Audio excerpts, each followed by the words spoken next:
Hello guys, welcome back once again to my channel, and today we are going to be talking about a Nigerian who has been sentenced to 8 years in prison by the United States court for fraud, yes, of about 6 million US dollars.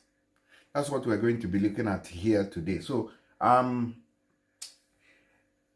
it shows that a lot of Nigerians are in prison across the world, and a record number of them are in the United States of America.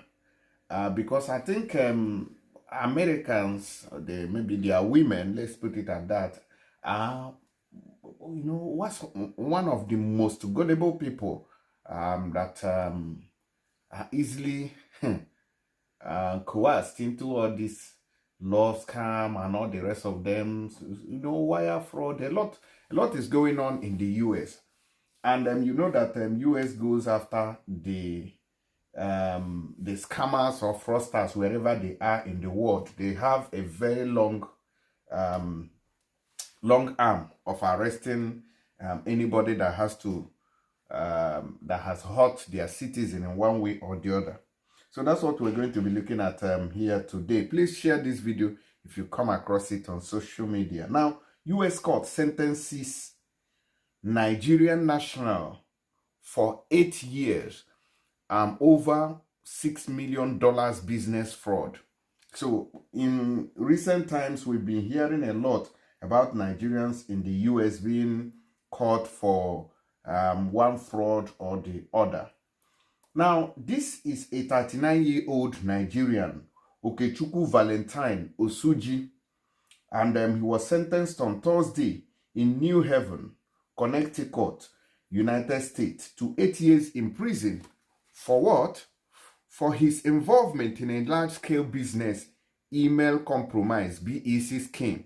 That is what they call it in the US, BEC scheme. That is a business email compromise. So what these people does is they hack into people's emails, and from there, they, especially those with businesses like those into real estate or supply or something. So when they are able to do this, they, anytime it is for payment, they present their own account to these customers unknowingly to the original business person who is supposed to provide his own account. Then they rush and provide this account, hide this email or mark it as read, and take it off from the receivers list, put it on already or read, or put it in a different folder, then use it to manipulate the sender of the money.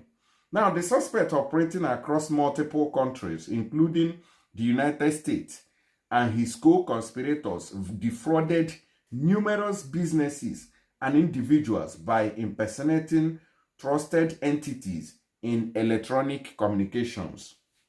According to a statement from the US Department of Justice, Osuji and his team targeted victims across various sectors, including finance, non-profit arts organizations, and food services, using fraudulent email schemes to deceive recipients into transferring funds, just like what I have said so far.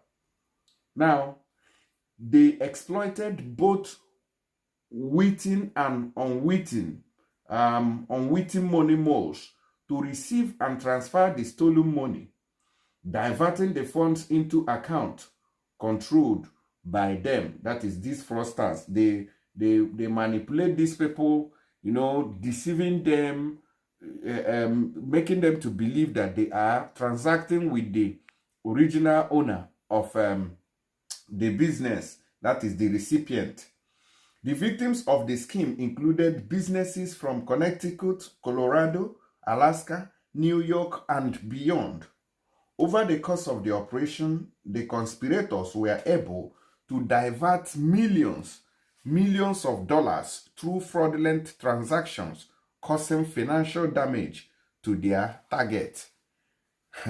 When they do that, the owner, let's assume you are buying a car, And before you are supposed to make payment online, and these fraudsters get hacks into your account and get the information, then receive the money. Maybe the next day you go to the office of the car dealer and say, oh, good morning, I'm here to pick up my car. And he'll say, yeah, okay, no problem, but you haven't paid. What's going on? You say, oh, of course I paid yesterday. You haven't received the alert? No. What's going on? They now start looking at it, and then before you know it, they realize that something has gone wrong somewhere. That is how they contact the police and all the rest of the security agencies. The scheme also involved the exploitation of elderly individuals through romance scams to serve as one of the unwitting money moles, including one woman who testified at trial that she was duped into sending her own personal savings and income. This is an old woman that is testifying against this very guy, that she used her own personal income to send including social security checks to an individual she believed to be her romantic partner, but who was in fact one of the Osuji school conspirators. These guys are very smart.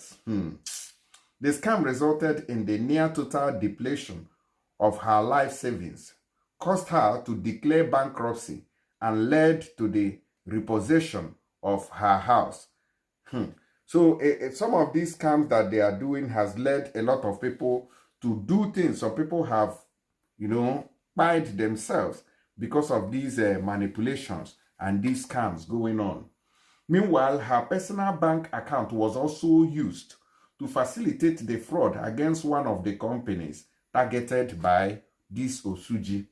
Osuji was arrested in Malaysia, and extradited to the United States in 2022. On May 1st, 2024, a jury in New Haven found Osuji guilty of conspiracy to commit wire fraud, and aggravated identity theft. Now, the statement stated, as a result of the scheme, losses and intended losses totaled over $6 million US. At his sentencing hearing, Osuji was ordered to pay restitution to his victims. Now, how much is restitution in this case? How much will be the restitution to this case? In this case, what if the person doesn't have the money? What happens? That's one thing I want to find out. Please, those of you living in the United States of America, if you come across this video, please explain to us what happens in this case. How much is this person going to give back to his victims? Osuji's alleged co-conspirators, John Wumiga, remains in Malaysia and is pending extradition proceedings. An indictment is merely an allegation, and Wumiga is presumed innocent until proven guilty beyond a reasonable doubt in a court of law. Meanwhile, another co-conspirator, Tolulope Bodunde, also a citizen of Nigeria, pleaded guilty and was sentenced on October 16 to 2 years in prison. So this other person has been sentenced already, and it's remaining this person that is just sentenced now. Principal Deputy Assistant Attorney General Nicole Mel Argentieri, Head of Justice Department Criminal Division, U.S. Attorney Vanessa Robert Avery for the District of Connecticut, and Special Agent in charge Robert Fuller of the FBI New Haven Field Office made the announcement. The FBI New Haven Field Office and the Stanford Police Department investigated the case. The Justice Department Office of International Affairs, Royals Malaysia Police, and Malaysian Attorney General's Chambers provided valuable assistance in securing the arrest and extradition of Osuji. Trial attorney Lydia Lichliter of the Criminal Division's Computer Crime and Intellectual Property Section and Assistant U.S. Attorney Neeraj N. Patel of the District of Connecticut are prosecuting the case. This is how these Nigerians are going to spend some part of their lives in prison. Share this video. Let others learn from it. Thank you.